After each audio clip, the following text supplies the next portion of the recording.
rulers voted to banish Earth. Humanity didn't wait to be told twice. Part 1. The Great Hall of the Galactic Conclave shimmered like a frozen dream. Its walls were made of living crystal that pulsed with soft blue light, and its ceiling opened to the stars above Xylos Prime. 17 alien species sat in wide arcs around a central dais, their forms as varied as the worlds they came from. Some had too many eyes, others none at all. Some spoke with voices like wind through metal reeds, others through scent or color shifts in their skin. But on this day they all agreed on one thing: Earth had to go. For over 200 years humanity had been watched. At first they were a curiosity, a young species that had barely crawled out of its gravity well when it started shouting into the void. Then they became a nuisance. They built ships too fast, asked too many questions, and refused to follow the Conclave's strict rules about warp travel, resource use, and diplomatic silence. Worst of all, they kept showing up where they weren't invited. The final straw came when a human freighter, the SS Marigold, accidentally drifted into a sacred nebula during a navigation error. No harm was done, but the Velnians, keepers of cosmic sanctuaries, declared it an act of spiritual vandalism. The Cathari, proud warriors with armor made of blackened star iron, called humans reckless children playing with fire they couldn't control. Even the gentle mycelians, who communicated through fungal networks spanning light years, admitted they could no longer predict human behavior. So the vote was called.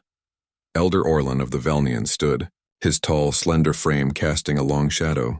The species known as Homo sapiens has proven itself incompatible with the harmony of the conclave, he said, his voice low and resonant. They act without consensus, build without permission, and dream without limits. Such chaos cannot be allowed to spread. One by one, the delegates raised their tokens of assent. 17 glowing orbs floated into the air above the dais, forming a perfect ring. The banishment was official. Earth and all its colonies were to be cut off. Hyperspace beacons near human space would be deactivated. Trade routes sealed. Communication channels severed. Within one standard cycle, humanity would be alone again, just as it had been before it reached for the stars. The decree was sent not with fanfare, but with cold efficiency. A single data packet, encrypted in conclave protocol, was beamed to every major human government hub: Geneva, Beijing, Nairobi, Buenos Aires, and the orbital council above the moon. It contained no explanation, no warning, no chance to appeal, just the verdict. On Earth, panic spread like wildfire. News channels blared the announcement. Stock markets crashed. People gathered in streets, staring at the sky as if expecting the stars to vanish. Some wept, some raged. Others simply went quiet, as if the universe had just whispered a terrible truth they'd always suspected. But deep beneath the rocky hills of Colorado, in a bunker so secret, even most American generals didn't know it existed, two people did not panic. Lieutenant Jake Morrow leaned back in his chair, arms crossed, watching the conclave's message replay on the main screen. He was 32, with short brown hair, tired eyes, and a scar on his left eyebrow from a training accident 10 years ago. He didn't look like a hero. He looked like a man who'd stayed up too many nights waiting for bad news. Next to him, Dr. Lena Ruiz tapped a few keys on her console, her dark hair pulled into a messy bun. She was 35, sharp-eyed, and known in scientific circles for her work on quantum entanglement fields. She hadn't slept in 36 hours, but her hands were steady. "They really did it," Jake said, his voice quiet. "They always would," Lena replied. "We just hoped they'd wait a little longer." They both knew what came next. Not because they were psychic, but because they'd spent the last 5 years preparing for this exact moment. While the world celebrated first contact and signed peace treaties with alien diplomats, a small group of scientists, engineers, and military officers had been working in secret on Project Horizon, a plan not for defense, but for independence, because humanity had a habit of being told no, and then doing it anyway. Jake stood and walked to the large window that looked out into the underground hangar. Below, dozens of technicians moved like ants around sleek angular ships painted matte black. These weren't the bulky freighters or tourist cruisers the Conclave had seen.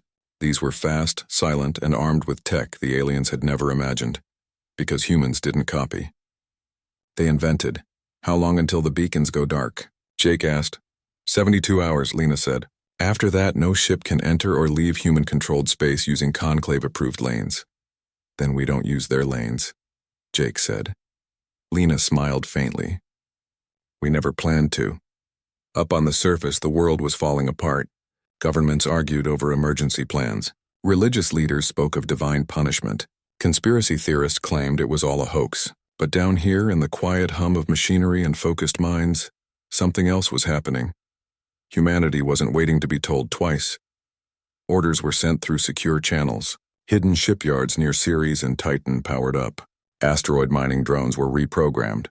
Civilian arcs, built under the guise of deep space research stations, began loading supplies not for evacuation, but for expansion. The Conclave thought they were locking humanity in a cage. They didn't realize humans had already built wings. Jake turned back to the screen where the Conclave's message still glowed in cold, formal text. He didn't feel anger. He felt something quieter, stronger. Resolve. Let them think we're broken, he said. Lena nodded. By the time they notice we're gone, we'll already be everywhere. Outside, the sun set over the Colorado mountains, painting the sky in red and gold. Somewhere, a child looked up and wondered if the stars would still shine for them tomorrow. They would, and not just for them. For everyone who refused to be erased. The rulers voted to banish Earth. Humanity didn't wait to be told twice. Part 272 hours after the Conclave's decree, the world expected chaos. Instead, it got silence. Not the silence of surrender, but the quiet hum of a billion people working in unison. Cities didn't burn. Borders didn't collapse. Panic faded like a bad dream, because while the surface mourned beneath it, humanity moved. From the orbital docks above Mars to the ice tunnels of Europa, humans began loading ships not with weapons, but with seeds, tools, medical kits, and data cores filled with every book, song, and blueprint Earth had ever made. These weren't warships. They were arcs, but not for escape. They were for arrival. Lieutenant Jake Morrow stood on the observation deck of the UN's Resolute, a vessel built in secret inside a hollowed-out comet. Its hull was lined with adaptive plating that shifted color to match starlight, and its engines ran on a fusion core designed by Lena Ruiz and her team. Below him in the main bay, families boarded calmly. Children carried small packs with toys and tablets. Elders walked slowly but steadily, eyes bright with purpose. No one cried. No one begged. They simply stepped forward, as if answering a call they'd always known would come. On Earth, governments had been stripped of their old power. In its place rose the Terran Vanguard, a coalition of engineers, farmers, teachers, soldiers, and scientists who spoke one language: survival. National flags were taken down not out of shame, but because they no longer mattered. In their place, a new symbol appeared on every ship, every uniform, every public screen. A silver helix on deep blue. It meant life. It meant continuity. It meant we are still here. Lena Ruiz worked non-stop in the Resolute's science wing. Her hands flew over holographic displays as she coordinated with teams across the solar system. She wasn't just a physicist anymore. She was a bridge between dream and reality. Her latest project, turning old mining drones into sensor-jamming swarms, was already halfway done. Each drone, no bigger than a shoebox, could emit chaotic energy pulses that confused alien scanners. To the Conclave, human space would soon look empty. Silent. Dead. But it wouldn't be. The first wave launched at dawn.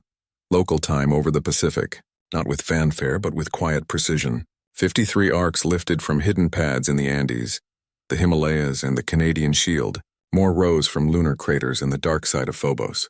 They didn't head for safe zones or neutral territories. They aimed straight for the edge of the Conclave's declared quarantine line, right where the hyperspace beacons would soon go dark. The Conclave watched and waited. They expected humans to beg for more time, to send diplomats in polished suits with folded hands. Instead, they saw ships vanish from long-range scans as if swallowed by the void. The Cathari scouts reported nothing but cold rock and empty space where human colonies should be. The Velnians checked their spiritual resonance fields, no human signatures. Even the mycelians' fungal web, which could sense life across star systems, found only silence. They have accepted their fate, said Elder Orland during a private council session. Perhaps isolation will teach them humility. But humility wasn't what humanity was building. On the bridge of the Resolute, Jake reviewed the final deployment map. Dots of light blinked across the screen, each one a human ship, each one holding thousands of lives. Their destination wasn't a planet or a station. It was a point in deep space far beyond Pluto, where the Conclave's surveillance thinned to almost nothing. They're hidden behind a rogue gas giant with no name. Project Horizon would activate its next phase. All civilian arcs are clear of Earth orbit, said Commander Dana Ellis, a former NASA pilot with a voice like calm water. Last transport from Titan just docked. We're at full capacity. Good, Jake said. Tell them to power down non-essential systems. From here on, we run dark. Below decks, people settled into their quarters. Some read. Some played quiet games with their children. Others stared out the viewports at the shrinking blue dot of Earth. No one spoke of loss. They spoke of what came next. Meanwhile, on Mars, a group of terraformers dismantled their atmospheric processors, not to abandon the red planet, but to rebuild them into mobile units. On Ceres, asteroid miners welded hull plates onto cargo haulers, turning them into armored freighters. Even the old space junk in low orbit was being collected, melted down, and reforged into shielding for new ships. Nothing was wasted. Nothing was forgotten. Lena sent a final message to her sister in Buenos Aires before cutting all civilian comms. "We're not leaving you behind," she typed. "We're making sure there's a future to come back to." Then she sealed the channel. The Conclave assumed humanity would crumble without trade, without alien tech, without approval. They didn't understand that humans had spent their entire history building from nothing. They'd risen from caves, survived ice ages, crossed oceans in wooden boats, and walked on the moon with less computing power than a modern toaster. Being told no wasn't new. It was just another wall to climb. As the Resolute drifted past Neptune's icy rings, Jake looked at the crew around him. Young faces, tired eyes, steady hands. They weren't soldiers. They were neighbors, students, bakers, welders, people who'd chosen to step into the unknown because someone had to. "They think we're hiding," Jake said to Dana. "Let them think that," she replied. "While they're looking for ghosts, we'll be building a home." And so, in the vast dark between stars, humanity disappeared. Not in defeat, but in strategy. Not in fear, but in focus. The galaxy had turned its back, but humans had never needed permission to move forward. The rulers voted to banish Earth. Humanity didn't wait to be told twice. Part 3 6 months passed. The galaxy moved on. Trade routes hummed. Alien children studied history lessons that barely mentioned Earth. The Conclave declared the human quarantine a success. Peace, they said, had returned to the Orion Arm. But in the cold dark between stars, where light took years to reach, something else was growing. Hidden behind the gravitational shadow of a nameless gas giant, humanity had not vanished. It had transformed. What began as scattered arcs and retrofitted freighters had become a silent network of shipyards, labs, and training hubs, all built from scrap, ingenuity, and sheer will. Project Horizon was no longer just a plan. It was alive. Lena Ruiz floated in the zero-gravity lab of the Resolute, her fingers dancing over a glowing console. Around her, spheres of liquid metal twisted and reshaped themselves under electromagnetic fields. This was the heart of the Ghost Drive, a system that let ships phase through solid matter for brief moments by bending local space-time just enough to slip between atoms. It wasn't perfect. It gave pilots headaches and sometimes scrambled onboard computers, but it worked, and that was enough. "Test 3 is ready," said Marco Vega, a young engineer from San Antonio who'd once fixed satellites with duct tape and hope. His voice crackled through the comms.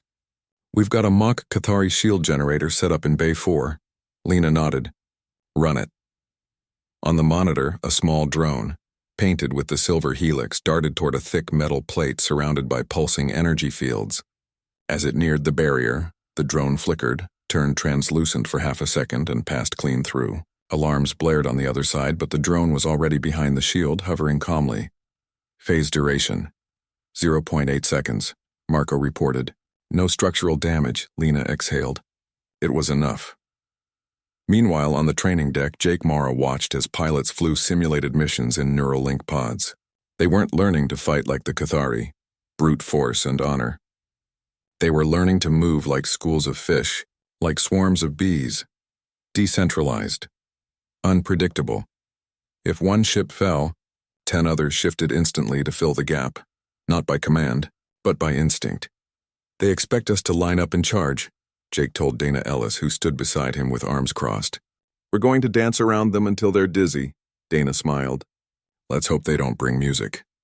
But this wasn't just about tactics. It was about message. Humanity didn't want war.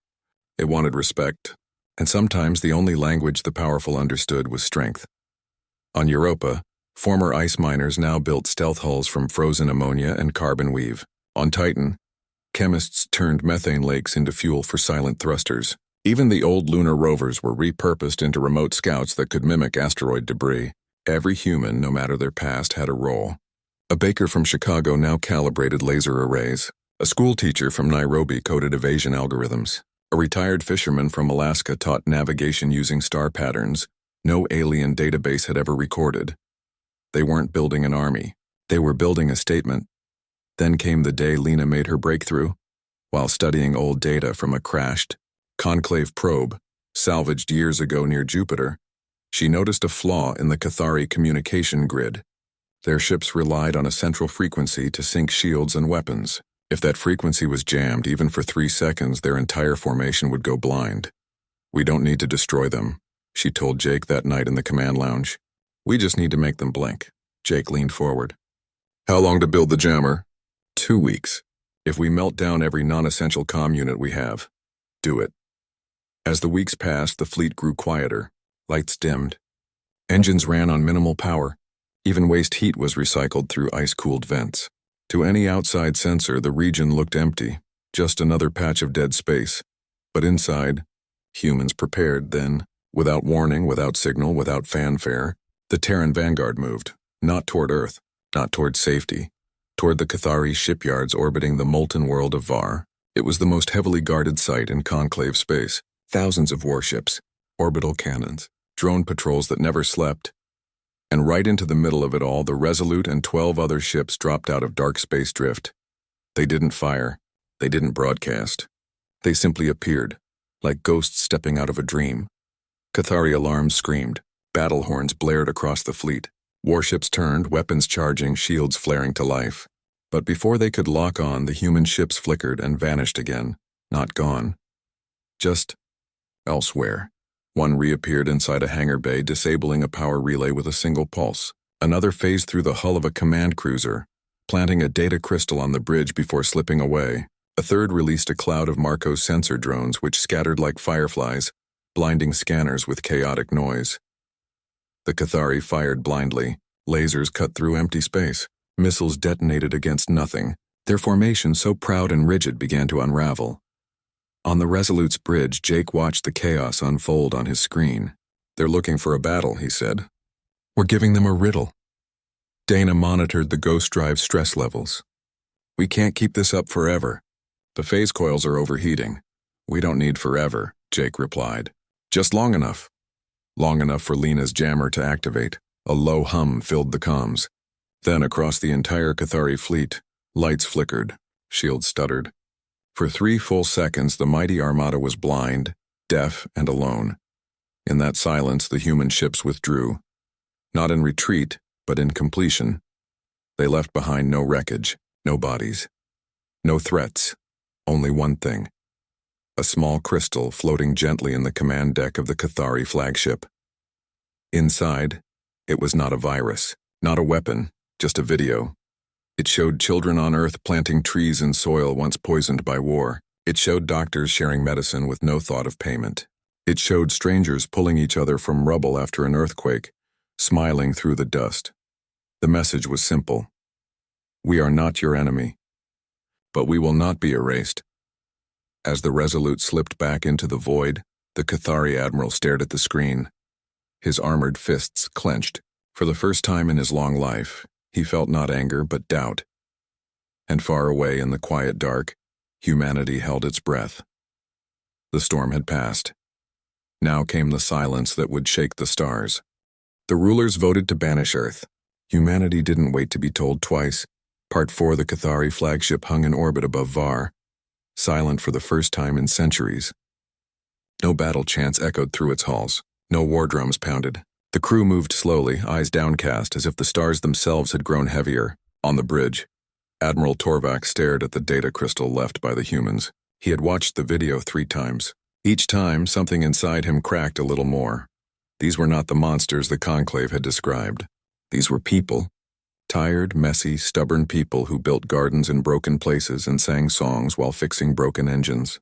They had come not to destroy but to show, and that was more terrifying than any weapon. Torvak sent the crystal to Elder Orlan on Xylos Prime. He added no comment. None was needed. Back in human space, the fleet drifted in the shadow of a dead moon near Uranus. No celebrations. No victory speeches. The crew of the Resolute knew what they had done was not an end, but a beginning. They had shown the Conclave they could not be ignored. Now they had to prove they could be trusted. Jake Morrow stood on the observation deck watching repair teams patch phase coil burns on the hull. His face was drawn, his uniform stained with grease and sweat. He hadn't slept in 2 days, but his eyes were clear. "They'll come for us now," Dana Ellis said, joining him. "Not with words. With warships, maybe," Jake replied. "Or maybe they'll finally listen." Lena Ruiz entered the deck holding a tablet. Her hands were shaking slightly from exhaustion, but her voice was steady. "We got a signal," she said. "Not from the Conclave. From the Mycelians," Jake turned. "The fungal network?" Lena nodded. "They don't use radios or lasers. They send pulses through spore clouds that drift between systems. It's slow but impossible to fake. They sent a single phrase, 'Show us more.'" Dana frowned. "Why would they reach out?" "Because they felt it," Lena said. "When we phased through Cathari space, our energy signature brushed against their network. They didn't sense weapons. They sensed life, curiosity, restraint." Jake thought for a long moment. Then he made a decision. Send them everything. Not just the video. Send our medical archives, our clean water designs, our solar farm schematics. All of it, unencrypted. "That's insane," Dana said. "They could use it against us. Or they could see we're not hiding anything," Jake replied. "We've got nothing to prove except that we belong." So they sent it. Terabytes of human knowledge, cures for diseases, ways to grow food in deserts, methods to clean poisoned rivers, streamed into the void, carried by spore-friendly data packets shaped like seeds. Weeks passed. The fleet stayed hidden, repairing, training, waiting. On Earth, people watched the skies not with fear but with quiet hope.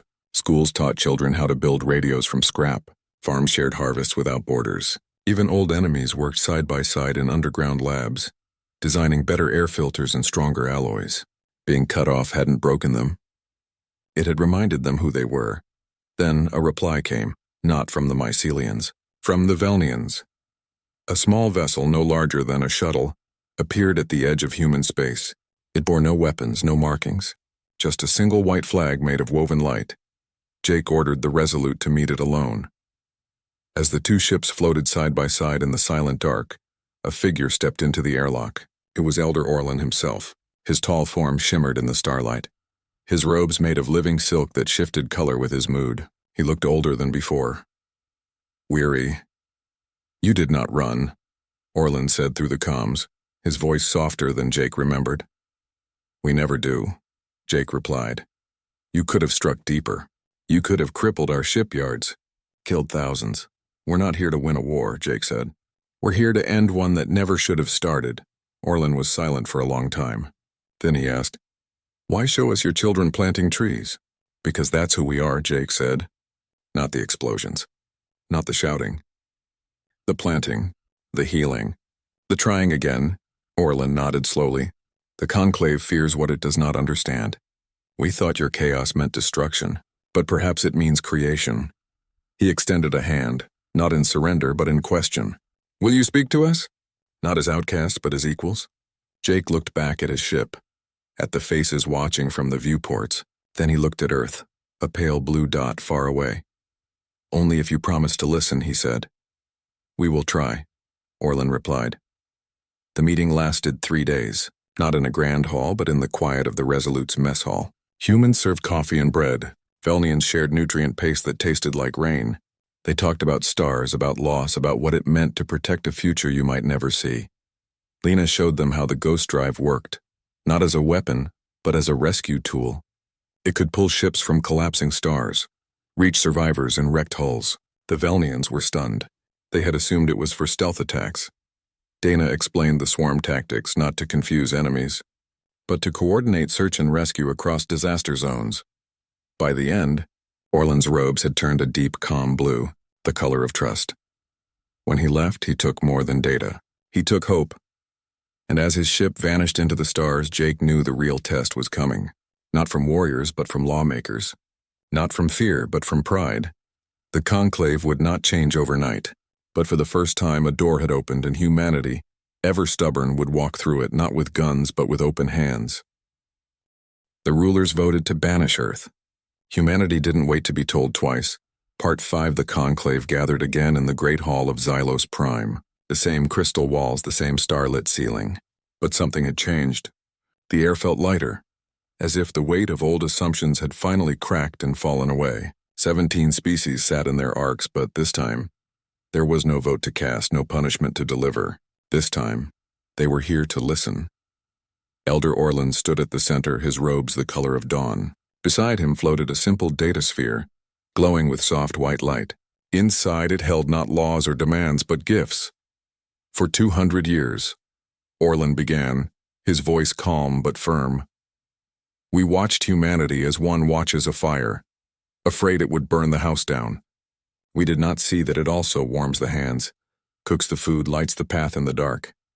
He turned to the Cathari delegate, whose armor still bore the faint scorch marks from the Var incident. You called them reckless, but they showed restraint when they could have struck hard. He looked to the mycelians, their fungal tendrils pulsing gently in agreement. You felt their presence not as a threat, but as a question. Then he activated the sphere. Images filled the hall, not of warships or weapons, but of human hands, planting seeds in cracked earth, stitching wounds in field hospitals, building wind turbines from scrap metal, teaching children under solar lamps. Blueprints unfolded in the air, designs for clean water filters that cost less than a meal, fusion reactors small enough to power a village, medical drones that could fly for weeks on a single charge. This is what they offer, Orland said. Not conquest. Not tribute. Partnership. Silence followed. Not the silence of judgment, but of awe. On Earth, people watched the broadcast on every screen, from city plazas to mountain huts. They did not cheer. They held their breath. Aboard the Resolute, Jake Morrow stood with Lena Ruiz and Dana Ellis watching the feed from orbit. They had not asked for this moment. They had earned it. Then, from the back of the hall, the Cathari Admiral Torvak rose. His voice, once sharp with pride, now carried something new. Humility. We were wrong, he said. We saw chaos and called it danger. But chaos can also be the sound of something new being born. One by one, the delegates spoke. The mycelians offered to share their spore network for deep space communication. The Velnians proposed joint sanctuaries where human and alien children could learn together. Even the rigid Xanthari, who had once called for Earth's total isolation, admitted their fear had blinded them. By the end of the session, a new motion was made, not by vote, but by consensus. The banishment was lifted, not as a favor, but as an apology. And then came the real surprise. Orland turned to the empty space where a human delegate should have stood. Earth is not just welcome back, he said. It is invited to sit among us, not as a student. As a teacher. Cheers erupted across human worlds, but Jake only smiled. The first joint station was built on Proxima B, not by alien hands alone, but by humans and Velnians working side by side. The foundation stone was laid by a farmer from Kansas and a Velnian elder who had never touched soil before. They mixed earth from Earth with regolith from Proxima and sealed it in a clear dome where plants from both worlds would grow together. Lena Ruiz led the science team, sharing her ghost drive schematics freely. Within months, Velnian engineers had adapted it to rescue miners trapped in collapsing asteroids. Cathari medics used human trauma kits to save warriors injured in training. The mycelians wove human music into their spore signals, so that across the stars, lullabies and jazz drifted between worlds like gentle rain. Jake visited the station often. He walked its halls not in uniform, but in simple clothes, talking to workers from a dozen species. He taught Cathari pilots how to read human body language. He learned Velnian songs in return.